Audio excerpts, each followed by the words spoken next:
하나님 말씀 신명기 10장 14절에서 16절 말씀을 보겠습니다. 구약성경 278쪽입니다.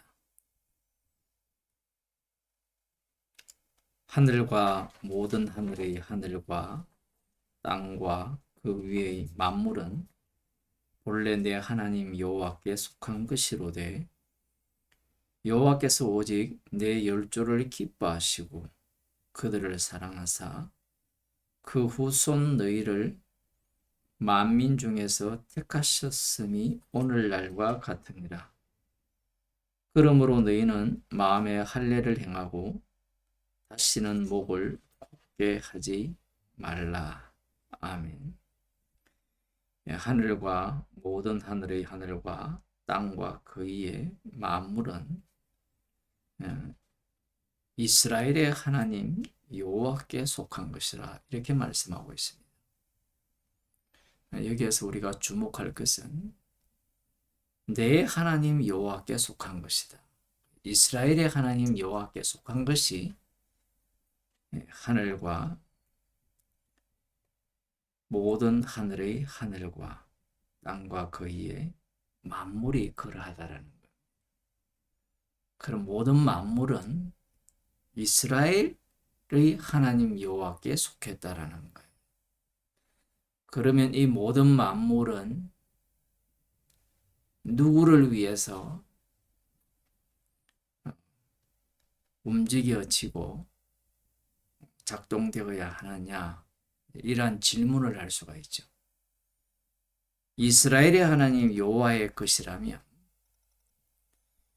15절에 여호와께서 이 모든 만물이 이스라엘의 하나님 여호와의 것이지만 오직 이스라엘의 열조를 기뻐하시고 그들을 사랑하사 그 후손 너희를 만민 중에서 택하셨음이 오늘날과 같으니라. 이스라엘만 특별히 선택했다라는 거죠.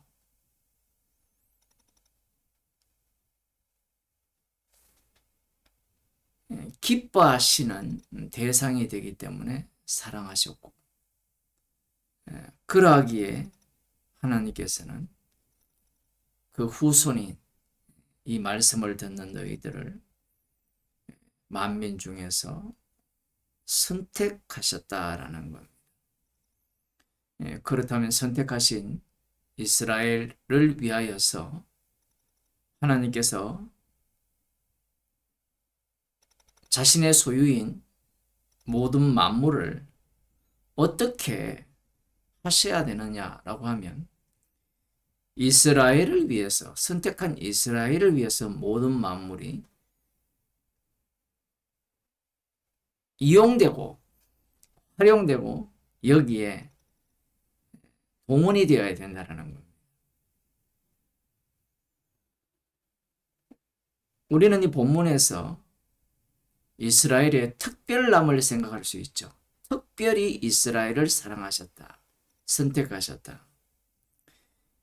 여기에 우리들이 주목할 수 있을지 모르지만 물론 그것도 맞습니다. 하지만 특별히 사랑하신 그 이스라엘을 위해서 만물을 하나님께서 어떻게 움직이시는가가 굉장히 중요합니다. 우리 같으면 어떻게 하겠습니까? 우리들 자녀들에게 우리의 가진 것들을 어떻게 활용합니까?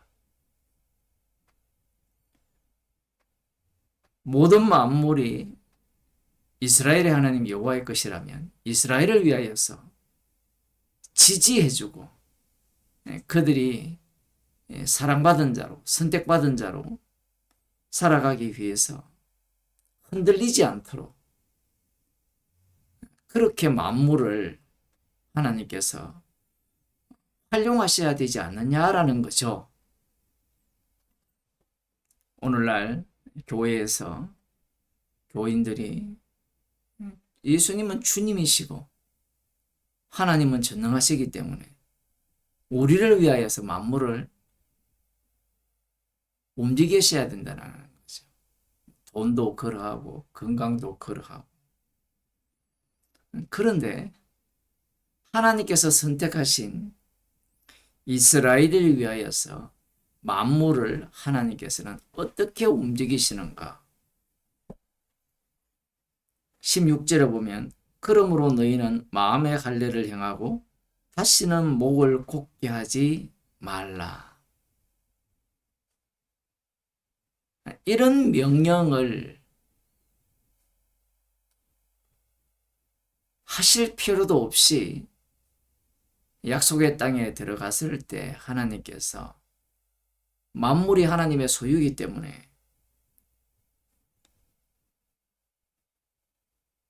말씀대로 순종하는 목이 곧은 백성이 아닌 자의 삶을 살 수 있도록 환경을 조성하시면 되잖아요. 그런데 이 말씀은 우리가 생각하는 것과 정반대로 이루어집니다. 철저하게 하나님이 선택한 이스라엘을 위하여서 하나님의 소유인 만물, 그 중에는 가나안에 살고 있는 이방 족속도 포함되죠. 그들을 동원하여 이 말씀대로 순종하지 못하도록 합니다. 우리는 이 말씀을 보면서 마음의 할례를 행하고 다시는 목을 곧게 하지 말라 명하셨으니까 하나님의 사랑받은 자요 기뻐하심을 입은 자이기 때문에 선택을 받았기 때문에 마음의 할례를 행해야지,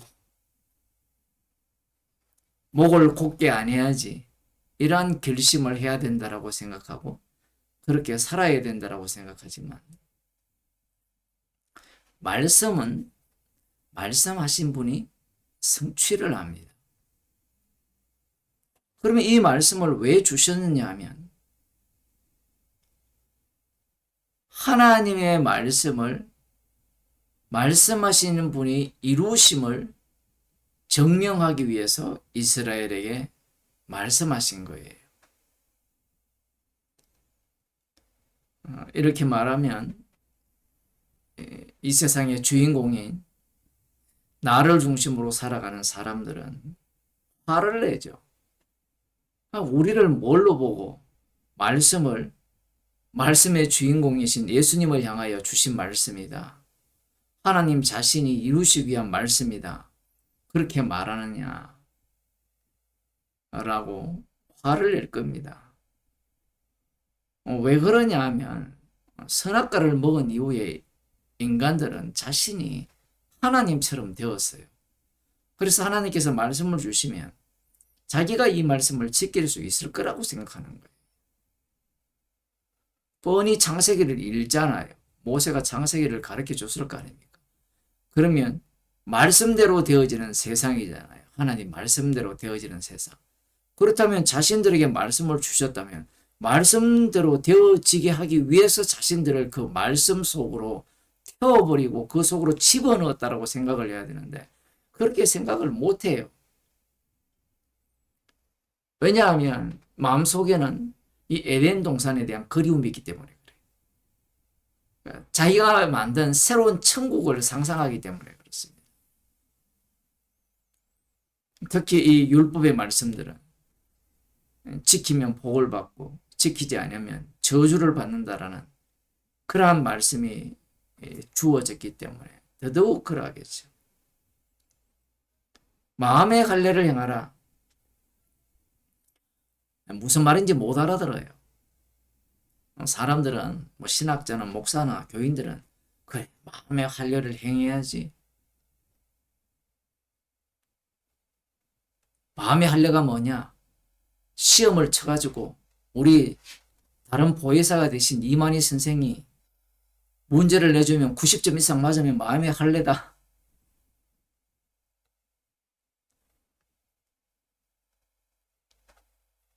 그게 무슨 마음의 할례입니까?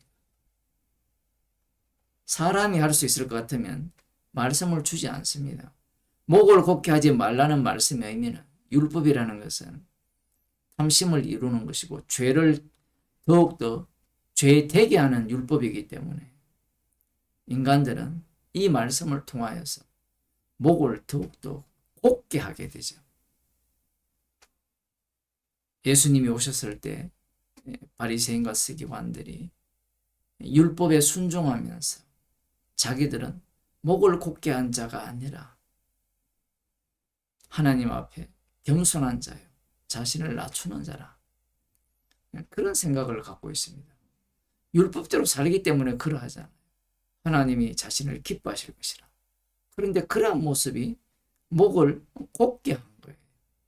자기들은 마음의 할례를 받았다 생각하거든요. 왜냐하면 율법의 의로는 흠이 없기 때문에. 그 마음의 할례가 뭔지도 몰라요. 마음을 다하고, 그 앞에 보면 12절에 보면 마음을 다하고 성품을 다하여 내 하나님 여호와를 섬기고 라고 하니까 자기 기준에서 섬기는 거예요. 마음을 다한다라는 것은 추상적이에요. 어느 정도까지 다해야 마음을 다합니까? 성품을 다하는 것도 마찬가지죠. 이 몸을 다하여서, 이 살아있는 이 몸을 통하여서 여호와 하나님을 섬긴다 했을 때 이것도 추상적이거든. 정량적이 안 돼요. 결국은 자기 기준에서 이 말씀을 지켜내려고 하는 겁니다.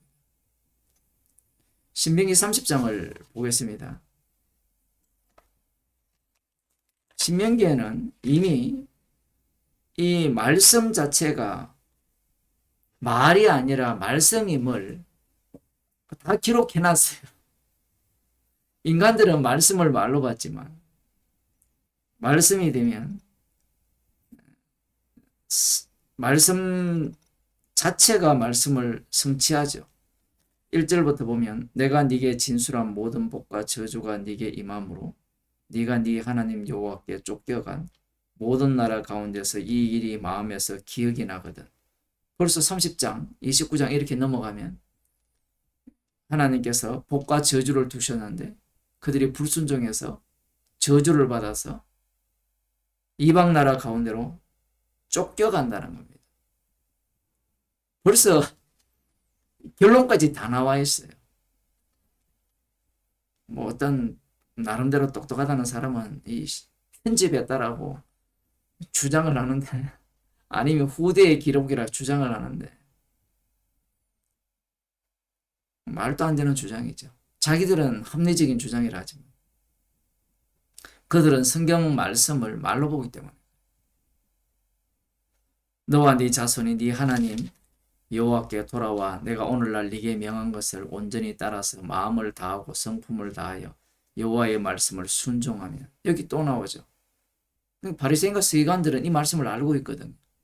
쫓겨갔다가 돌아왔는데 여전히 짐승에 지배하여 있는데, 그래서 자기들이 마음을 다하고 성품을 다하여 여호와의 말씀을 순종한다는 거예요. 그 모습이 목이 곧은 모습입니다. 그러니까 모든 만물들을 주님께서는 이 말씀의 원래 그 뜻, 십자가죠. 십자가 지신 예수님을 전가하기 위한 말씀임을, 그 십자가에서 주님이 이 말씀을 다 이루심을 전가하기 위한 말씀임을 위하여서 모든 만물을 동원시키는 거예요.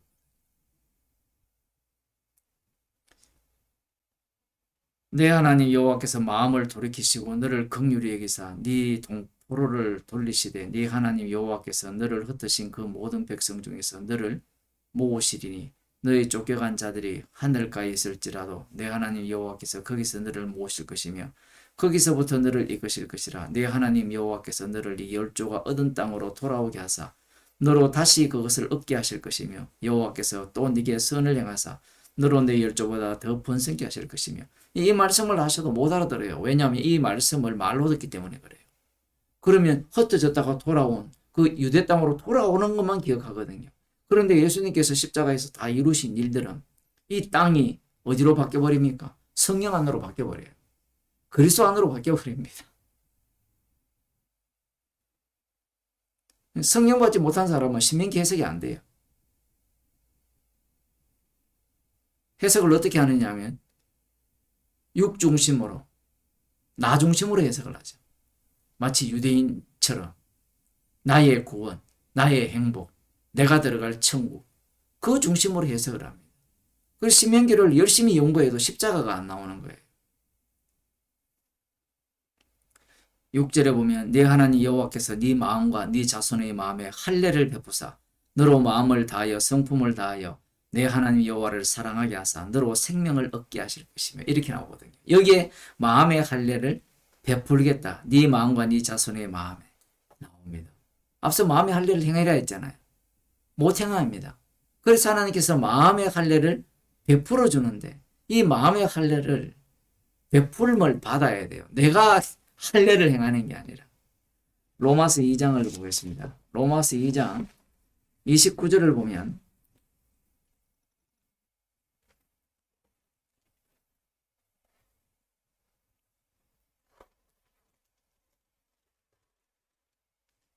이렇게 말씀합니다. 28절부터 보면 대저 표면적 유대인이 유대인이 아니요 표면적 육신의 할례가 할례가 아니라 표면적 육신의 할례, 남자 생식기 끝을 자르는 그 할례가 할례가 아니라요. 분명히 창세기에서는 그것을 할례라고 말씀하셨는데 할례를 하라고 하셨는데 그걸 할례라고 하셔놓고 그건 할례가 아니라는 거예요. 하나님께서 한 입으로 두 말씀을 하시는 거예요. 육에 속한 자들은 그렇게밖에 안 보여요. 하나님의 말씀은 본래 그 뜻이에요. 말씀을 주시게 되면 인간은 그 말씀을 말로 받아들이죠. 말로 받아서 그 말로 받은 자들이 말씀하신 분들을 공격하고 죽입니다. 할례를 행한 자들이 예수님을 살해하거든요. 29절 오직 이면적 유대인이 유대인이며 할례는 마음에 할지니 신령에 있고 의문에 있지 아니한 것이라. 이렇게 보면 한글 번역이 조금 애매하게 되어 있어요. 할례는 마음에 할지니 하니까 우리가 해야지 이렇게 해석을 하는데 헬라어 성경을 보면 그렇게 되어 있는 게 아니라 성령 안에서 마음의 할례라는 거예요.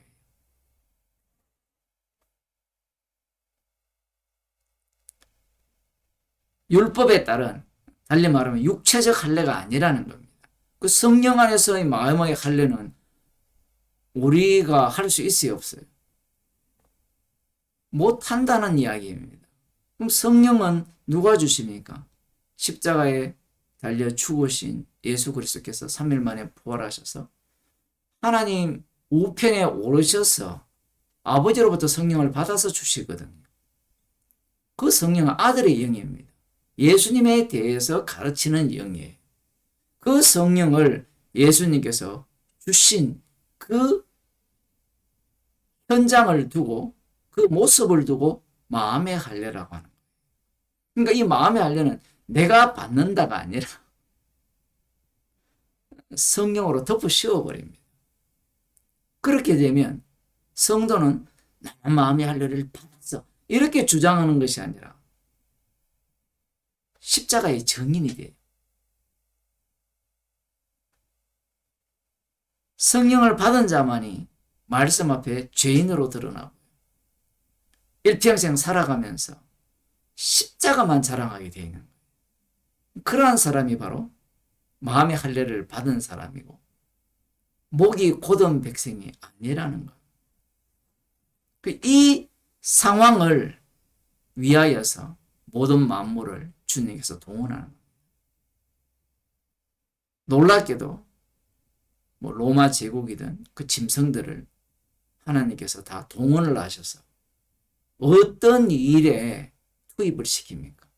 자신의 아들을 십자가에 못 박혀 죽는 자리에 그들을 동원시켜요. 그 상황과 그 여건으로 몰아갑니다. 십자가 처형 제도도 마찬가지죠. 그러면서 하나님께서 창조하신 목적, 창세전 언약을 고스란히 십자가에서 다 성취하시는 것. 기도하겠습니다.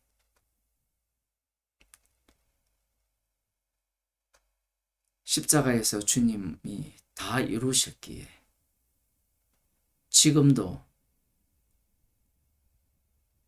저희들에게 성령을 부어 주셨기에 모든 만물들이, 주변의 환경들이 십자가에서 다 이루셨음을 자랑하라고 주님께서 계속해서 몰아붙이고 계심을, 말씀을 통하여 들려주심을 감사드립니다. 모든 만물이 십자가이신 주님을 위하여 있음을 늘 확인하는 주의 백성으로 살아가게 하옵소서. 예수님 이름으로 기도드리옵나이다.